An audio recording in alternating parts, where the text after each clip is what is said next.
بسم اللہ الرحمن الرحیم۔ ایک مرتبہ انہوں نے رسول اللہ صلی اللہ علیہ وسلم سے پوچھا، اللہ کے رسول کون ایسا خوش بخت ہے من اسعد الناس بشفاعتک یوم القیامہ، کہ جس کو یہ سعادت ملے کہ آپ کی شفاعت اس کو نصیب ہو، آپ کی شفاعت نصیب ہو اس کو، کون ہے وہ؟ آپ نے فرمایا لقد ظننت یا ابا ہریرہ، اے ابو ہریرہ میرا یہی خیال تھا کہ یہ سوال تمہارے علاوہ، یہ حدیث کہا لا يسألونی عن هذا الحدیث، اس حدیث کے بارے میں مجھ سے کوئی اور نہیں پوچھے گا، تم ہی پوچھو گے، تم کو زیادہ حرص ہے۔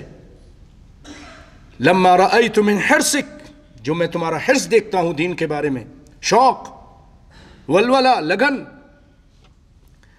تو سنو، آپ فرماتے ہیں اسعد الناس بشفاعتی یوم القیامہ، قیامت کے دن میری شفاعت اس شخص کو نصیب ہوگی، اس کی سعادت اس کو حاصل ہوگی۔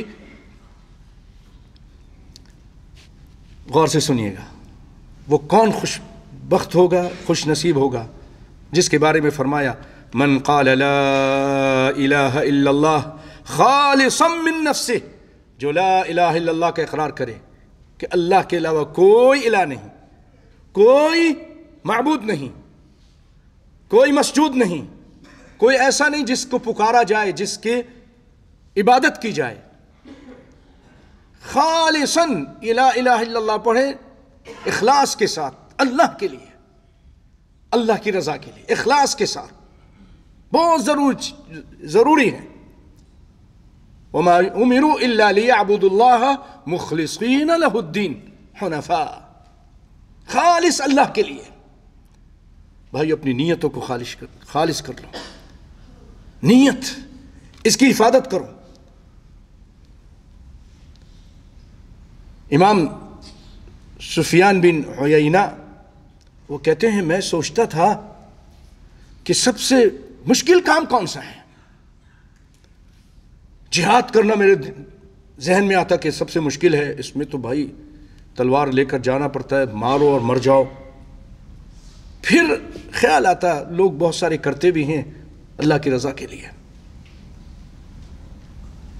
پھر خیال آتا مال خرچ کرنا، کچھ اور دیگر کام، زکوٰۃ دینا، دیگر کام میرے ذہن میں آتے۔ آخر کار میرے ذہن میں آیا سب سے مشکل کام اگر کوئی ہے تو اپنی نیت کی حفاظت کرنا ہے، خالصتاً لوجہ اللہ کر دینا ہے۔ جب بھی کوئی کام کرو، امام احمد بن حنبل فرماتے ہیں رحمۃ اللہ علیہ، جب بھی کوئی کام کرنے لگو پہلے ٹھہرو، سوچو یہ نماز جو میں پڑھنے لگا ہوں یہ کس کے لیے پڑھتا ہوں؟ کسی کو دکھلانے کے لیے، وزیر کے لیے، مشیر کے لیے، دوست احباب کے لیے، یا اللہ کے لیے؟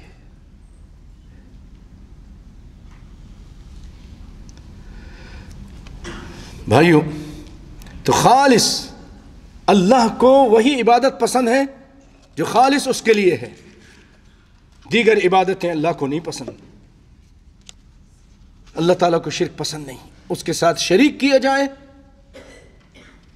اللہ کو یہ پسند نہیں۔ تو خالص اللہ کے لیے عبادت کیجیے بھائیوں، اپنی نیتوں کو خالص کر لیجئے ہر معاملے میں، تو پھر اس میں بڑی برکت ہوگی۔